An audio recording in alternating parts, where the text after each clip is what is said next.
All right, thanks, Jan. Come on out. So, yeah, if a handful of you are going, that guy looks a lot like the guy from So You Want a Stratify panel? Because that was me, just in a different clothes. So, Superman drill time, we had to get after it in solidarity to the good general here that we're all in uniform. So, hey, so welcome everybody. I think this is probably, in my opinion, going to be the most exciting panel that we have here, because we're gonna, it's basically, my call sign's Riddler. The way I look at this is a story time with Uncle Riddler and friends. So we're gonna get after that.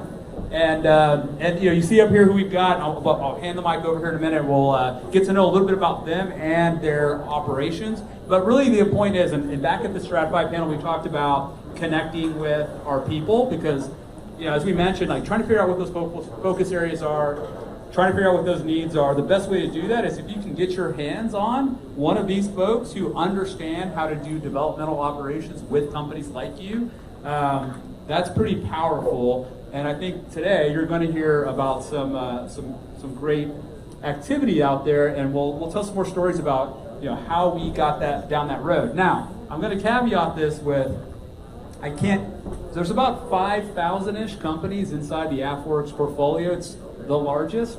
I can't issue each one of you an Airman or a Guardian, right? So that's probably pretty tough. So not everybody will get to that point, but there are opportunities and there are pathways to connecting and getting a good understanding. So, hey, with that, I'm just going to go again straight to my left. Just tell me, some of it's up here, but tell me a little bit about you and your mission set going forward.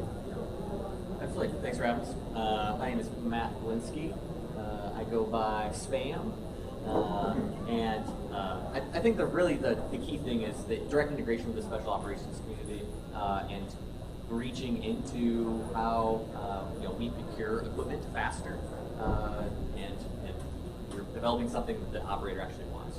So I live up in Alaska, but we have a portfolio across the United States, and identifying in lockstep with the programmatic side of things with the actual physical end user. And that's where the valley of death, that they call it, prescribes to where, yes, you can go to a unit and you can sell you this one thing this one time, but how do we make it a long-standing relationship from an acquisitions perspective? I'm Rex Ayers from Washington State. I'm in the Air National Guard up there. I'm going to make it a little easier on Adam. So we have a bunch of missions in Washington State that the Air National Guard does. The one that we'll focus on today is really around command and control. So that unit specifically does the command and control for all the airspace in the Western United States with the capability to take on the entire CONUS to include the National Capital Region. So you think about that mission set, that's what we'll talk about with the innovation that we did. So I'm Rowland. I don't have a full call sign like the other guys, and Rex has one. He just won't share it because he wanted me to not feel left out. So I'm an animal troop by trade. I'm the pure definition of a maintainer. I've turned wrenches for 17 years. I've been in the innovation sphere about a year now. So this is, we started at the grassroots level with my project with a Hope Challenge. I work with munitions from everything from bullets for your cops all the way up to hypersonic weapons. So I look forward to working with logistics and everything like that. I'm just curious, how many of you have worked in a spark cell or had some experience with spark cells? No? Okay. Just curious. Yeah, so I can speak for our community as a whole. It's doing a better job of enabling airmen and putting them in those places, because right now it's still a development process. And the Spark is a great place for synergy, where you have continuity of information and the direct outreach. So it makes it easier for industry to be able to identify users, because if I go to your company, I don't know who does what in your company. So it's going to be impossible to navigate like that. But using the Spark allows me as an end user to identify companies that fit my portfolio or my needs and requirements. It cuts down my market share, market research, to get to a solution faster. Good. Yeah, I was going to pick up on the Spark. So Air National Guard's a little bit different. We are about 80% part-time manned, which means we only have a 20% full-time force. And so for us, establishing a Spark, which is our innovation group within the unit, we typically tend to do that a little more sporadically, and it's harder to man that, right? And so what we did in Washington State, we actually created a state-level innovation program. And so we act as a spark for the entire state of Washington. But yeah, we started a Spark initially, and then we obviously partner with all the other DoD partnerships, Sparks type innovation efforts as well. And just to fill you in, so what are we talking about when we say a Spark or a Spark cell? So at the beginning of AFWERX in that 2018 timeframe, one of the innovations we came with, and one of the things that the secretary at the time asked AFWERX to do, and the establishment of AFWERX, was go build out that innovative culture, the culture of innovation, empower people to get ideas to capability and that sort of thing. So there's a lot of ways in which they got after that, but one of the ways they did was to set up what we call Spark cells. So these are local, unit-based, wing-based innovation cells made up of a coalition of the willing. There's no extra bills for these, which is a challenge even to this day. We put those folks at that base at the privilege and also the pleasure of the commander of that unit, and they get after innovation and what kind of problems that they can help solve. There's funding that we put aside to kind of fuel those things. And what really AFWERX does is each one of those is an independently owned franchise of that base. All we do is support. We don't direct them. They're directed to do the mission that their command chain finds valuable and get after that. So I wanted to throw that out. There's 100. We started out with 5 in 2018. They called them the Fab 5. There's now 113 global all around. This is I think it's been a successful program. It's very unique to the Air Force. And we're really proud of it. We're actually working with the other services to see how they can benchmark that capability. But that said, that's just a focal point. And then the reason why I asked them that question is only one really sort of had an adjacent perspective. You don't have to be obviously in a Spark cell, or you don't even have to necessarily have to target a Spark cell at a base in order to get someone's attention. There are Airmen and Guardians out there solving problems every day. So I'm really proud of this. And I want to start out with talk with Matt a little bit on how I met their community. So we'll try not to use too many acronyms here, and we'll try to do it. But he came out of the TACP community, and at one time what happened was I took over Spark as a division. And people were telling me, you need to go out to Alaska. You need to see kind of the great things they're doing from the joint base community at Anchorage and up in Fairbanks. There's a lot of really good, multiple wing innovation happening. So I thought, well, I need to go check it out. If somebody tells me to go check it out, I probably should go check it out. And I grew up in Alaska. I'm a native of Fairbanks. Went to Eielson High School. Anybody knows what that is? So it was a good chance for me to kind of go back. And it was October, by the way, so it wasn't a vacation, just so you know. It was cold. So I went up there and I ran into their unit, and I got to tell you, there are a lot of capabilities. There's a lot of things that we do. We have a small, scrappy group of folks at AFWERX writ large. We have a lot of programs though, and I don't want to bore you with how we do things necessarily, but we have a fellowship program where Airmen and Guardians, the civilians, can actually come do a 6-month fellowship with us. And part of that is for us to go make sure we're always getting fresh ideas from the field. What are people trying to solve? What are they interested in? What's going on? That keeps that circulation in. But when they leave, they also take with them knowledge of some of the tools that we have for funding, innovation, and solving problems. And so one of these fellows came to us and then went back into the TACP community. And what happened was this person actually went to a major command level, which is a high level beyond a base.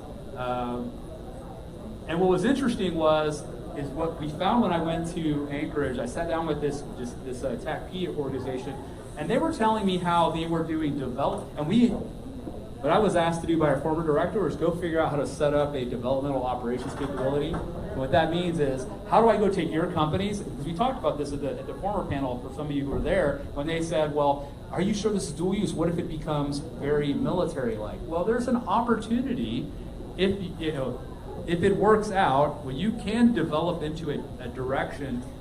Now, we're going to get into that here because there's a lot of capabilities that, I think they're still very commercial if you take out a piece of it.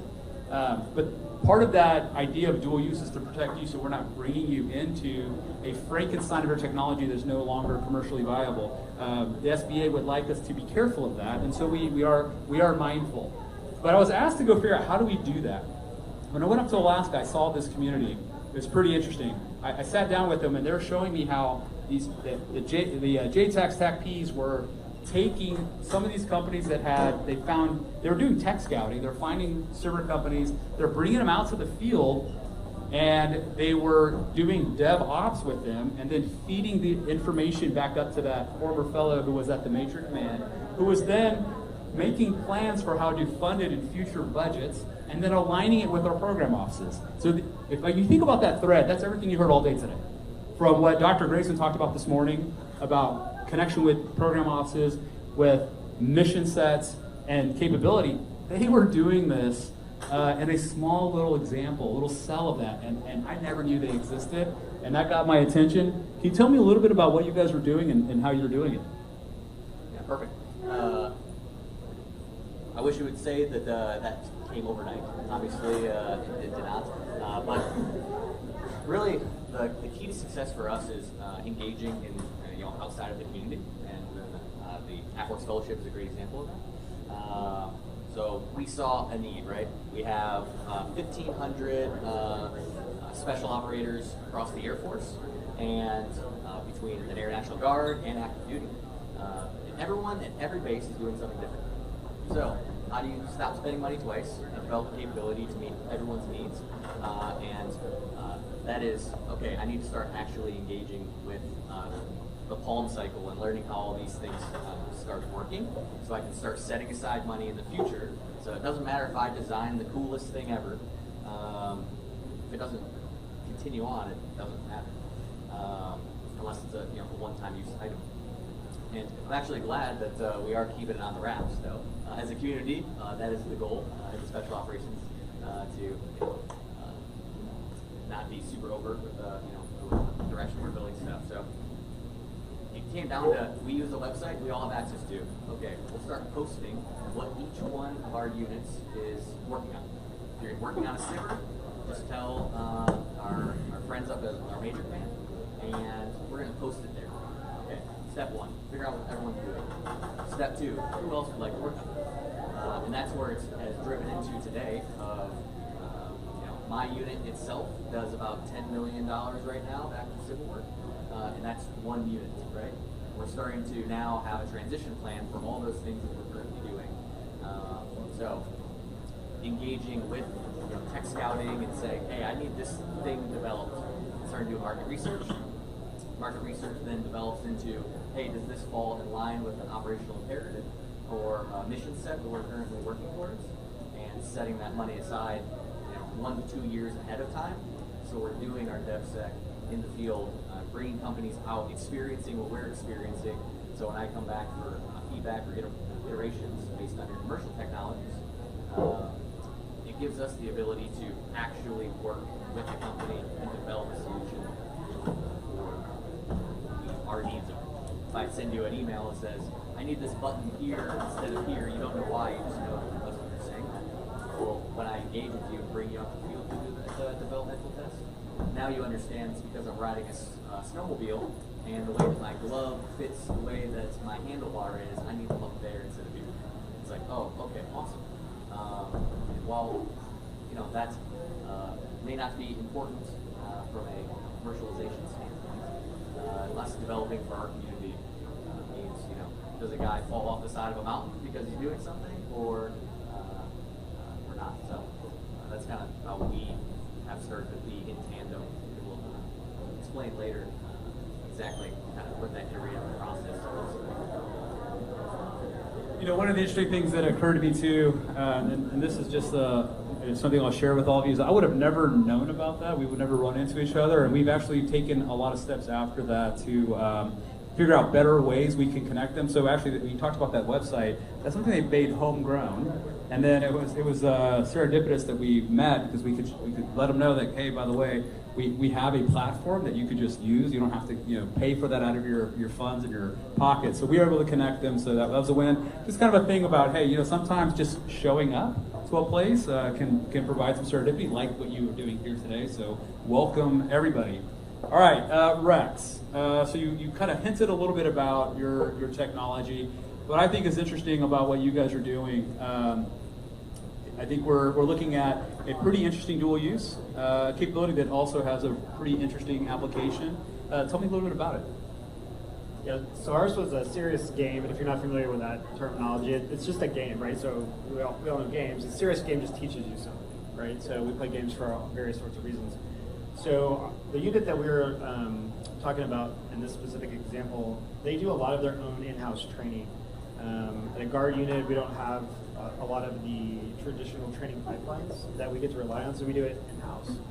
So that means our training staff gets overtasked. And what we found was there were a lot of repetitive basic tasks that are still required, everybody has to do them. But the old way of doing it was I took the student, I took an instructor, I took a simulator driver, I had to schedule all three of them together, and then I had to find time on the simulator to go do these basic tasks, right? So we said, let's do it with a game. And so that was kind of the solution for a resource problem, right? Is we built a game to free up resources, because guess what? We have, you heard all about China today, right? So how do we get and actually use those training resources to fight China instead of one-on-one air intercepts, which is the most basic thing you can do. So free that up, right? And it turned out pretty good. We actually had the active duty side that we were working with in the training command. They actually picked it up. They did get a TAC 5, so they just got awarded a TAC 5 last week. So that was a good success story for us. And so they're going to take it and bring it into even earlier career training in that pipeline as well, which will benefit that entire community. So. Excellent. Adam, tell us about what you've been up to. So, to kind of go back to one of the things Colonel said, as far as the fellowship, I'm an active fellow with AFWERX right now under Spark, and I work under the refinery, so I had to give them a shameless plug since they got me up here. But, so my project, as an ambush group, two of the hardest things to store in the Air Force inventory are fuel and munitions. So, the one thing you can't buy is more land. So why not make the most of what we have as far as space? So what we started to do was we had airmen who started to innovate using Excel and Access databases to handle the storage process. In order to make decisions of what you have and how much space you have, we had to have some sort of graph. So if you look real quick at the pictures, the visual aid kind of helps carry out what it is. All those blocks are different munitions that are in a building. We came up with a way to, like everybody else, use AI to maximize the space that's in those buildings, giving me either making the assets more accessible, being able to fit the most amount of things in that building, or making doing automated processes to do our shipping and receiving, to free up space or make more space if we needed it. Hey, I'm curious, and I know a lot of you have different stories about this happen. These are all good. I'm curious, and I think the audience is curious a little bit too. Is like, how did you intersect with that company? How did that relationship start? And all the answers are valid. Trust me. So ours was really through things like this, right? So I think a lot of the things we do, there's a lot of innovation industry days that happen or events, and so you have an idea, you kind of see somebody that has maybe something that matches with it, and then you can form that partnership. And it can happen anywhere in that journey, right? But I think the core of it for us is we lead with a problem. Like, we lead with a problem. We're not just out looking for technology. There's other parts of the DoD that does that. I think it's really important for us when you engage with us that we give you kind of a deer in the headlights, or we tell you, I might know somebody who you should talk to. It's because I don't have that problem, right? And I can't invest the time that we have in order to solve that. But yeah, the engagements happen, I think, mostly at events like this. We don't put requirements out most of the time for these things, so it's not, there's not a formal process per se. So, anybody else? So mine was an open call. So I'm not the originator of my project. I got it from a grassroots project that came up to, as Riddler said, the MSgt level. I work at a MSgt level, and we were given the project from a grassroots organization. But it started as an open call, and now almost 5 years later, they're in the middle of a phase 3.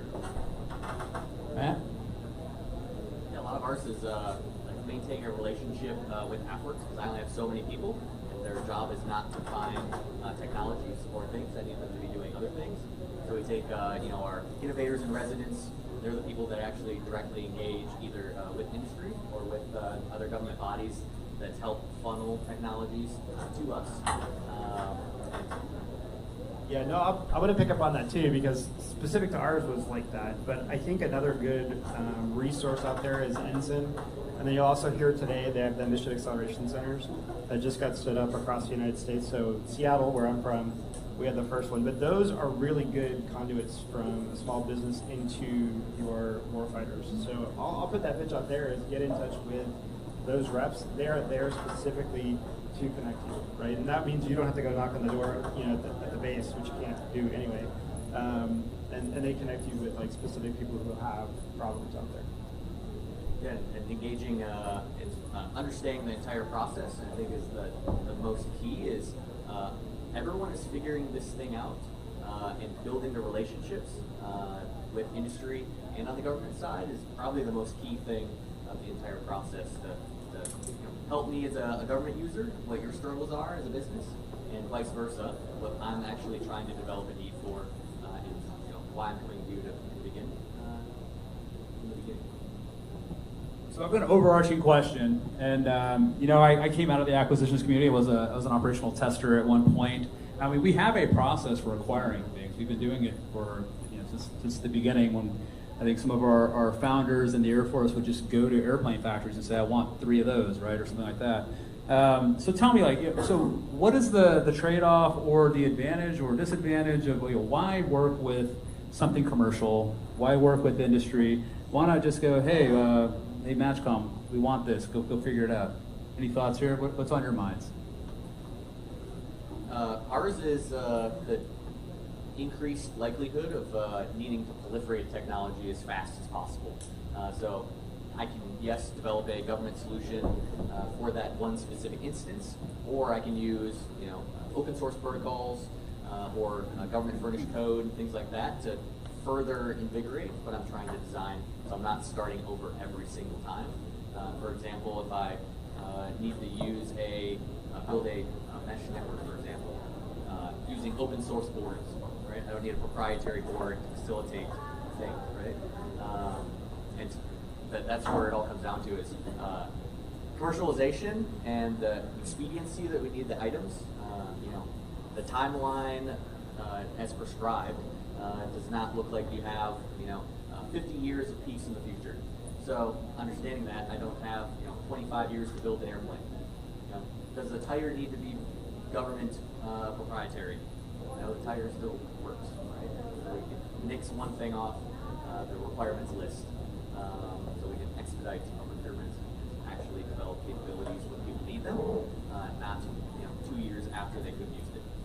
We've already thought. Yeah, and over to you, Rex. So one thing that comes to my mind when you mentioned that you're using gaming technology, one of the things I'm curious about is just go write a curriculum and do it yourself. Like, what was the advantage of using a COTS gaming platform? One is you can tailor it, right? I mean, you can do it real time, really quickly, work directly with the vendors. You don't have to really go build an entire new game platform, right? That would be, again, proprietary or something like that. But I think the big picture is time to need, and that's really the commercialization part. And that's, I think, where we struggle a lot today. And all of us sitting up here feel that on a consistent basis. So we're out there trying to figure out how to get it done faster, and then all of the other programs that are put in place after kind of that initial phase, like the Spark phase. How do we scale? I think we've all been through the refinery process, which is the next, like, how do you scale and get adoption? That's where we're going to continue to build and invest, I think, from a internal process perspective. But yeah, I mean, commercialization, time to need. If something already works and you put it in the field, prove that you can do it, and then that'll get inside of the requirements cycle. Well, from a resource perspective and manpower perspective, this is still with you, Rex. What is the advantage? I mean, what's the value of this technology, and what's it different than your existing training? Sure. We probably saw about a 9x free up of resources, and so that's considerable, right? I mean, anything getting close to 10x in anything, and for us, manpower really important because we only have so much that's allocated by Congress. So when we can free that much up, then that means we can get a lot more done, and we hear that get more done with less and all whatever other buzzwords you want out there. But for us, it was quality, right? So I can actually increase quality. We proved that. And I free up people to think about and get after the larger scale training. So now I look at large scale exercises that I can train to versus, like I said before, just a very simplistic, like the most simplistic thing that is very time consuming. So it was a resource. It was a huge resource gain for us. What about you, Adam? What were some of the values or advantages? So the biggest thing for us was time. So the mission doesn't stop. So planes got to go up. They got to have assets to defend themselves or take out targets. And the specificity that we would need, we don't have the time to sit down and code it and do the same thing. So going and finding commercial use that I can teach you the restraints I need, and you build the core concept and I'll tell you what's right and wrong. The time was the biggest thing for us. So this brings up something interesting, and I want to follow up with you, Adam, on that. Yours was a munitions storage capability, which, this goes back to that original question from an earlier panel of, how is that dual use? Can you speak to that a little bit? So as I said earlier, two of the hardest things to store are munitions and fuel. So if I can figure out the core competencies to store the hardest thing, now I'm just taking restraints off to store aircraft parts, medical supplies, general warehousing and equipment. So if I can start at the hardest problem and work back and make the process even faster, that was how we ended up doing a dual use. We've worked with our LRS, our supplies.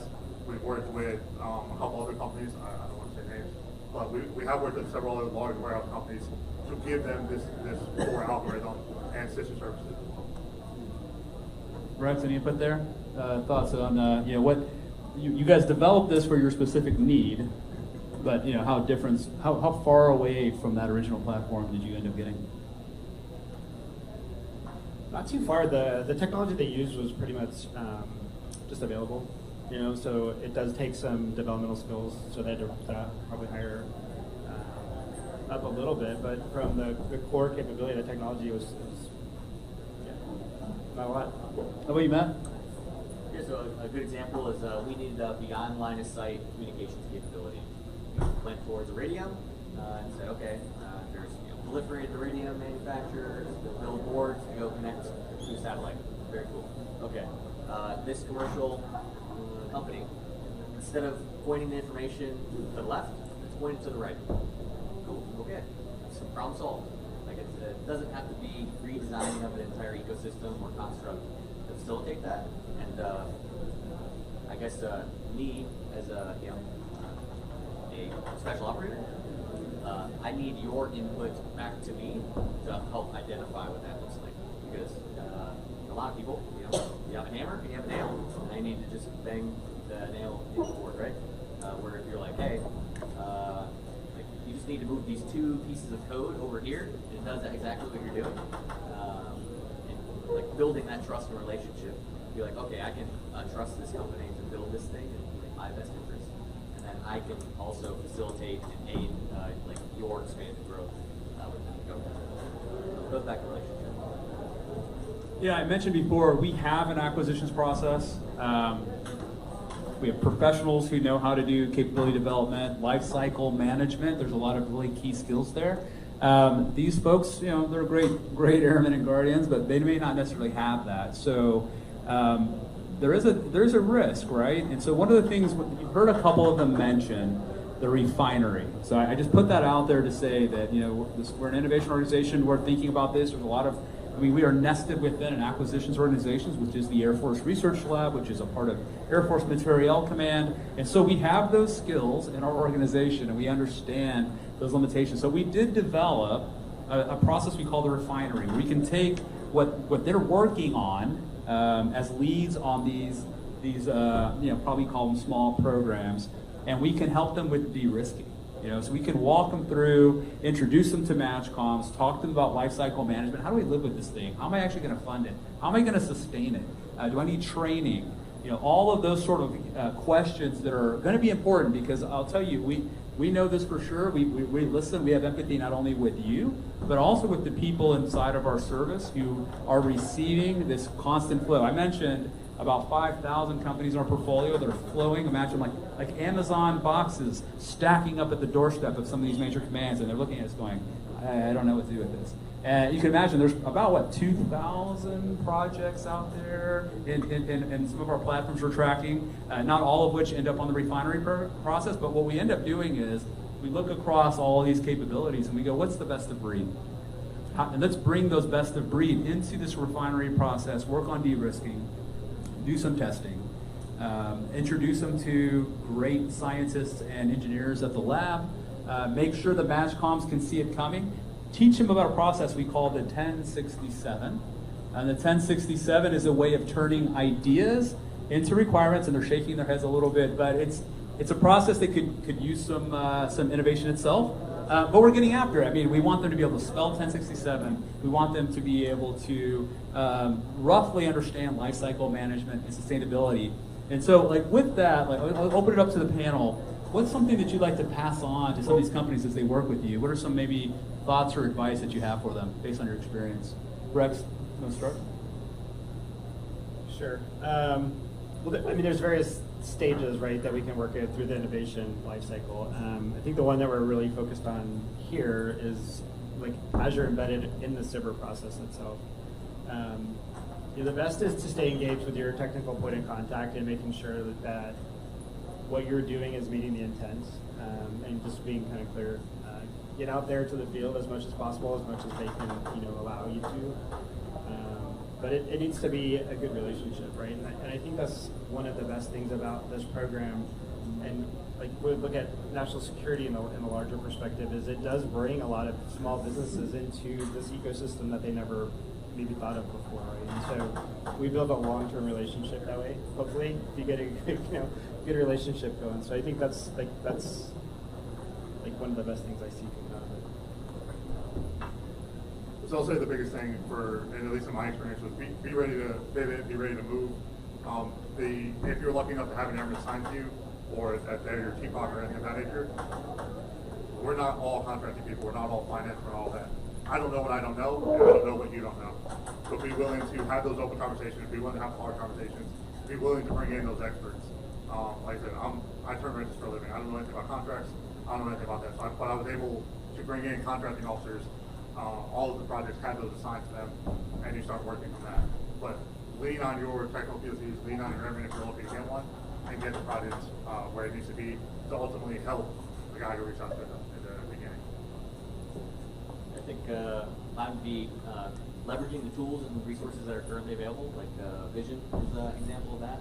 How can we utilize your abilities to expand on what your company does and what you're really good at in a medium that allows me to read that and engage, right? I think that's one of the biggest ones, because like I don't have time to go to like as a line operator, I don't have time to go to each company and learn about each one and then find out that there's 3 companies that are almost the same, but they do this one thing different. So that's one thing, and just recognizing that, like, from my perspective, we are like building America's defense industrial base essentially, and the goal is to build upon your capabilities and make you successful, and that's the goal from my perspective. Is how can you develop a capability for me, the end user, but also how do I build on what the United States is building essentially reciprocal. All right, we're a little shorter on time this time.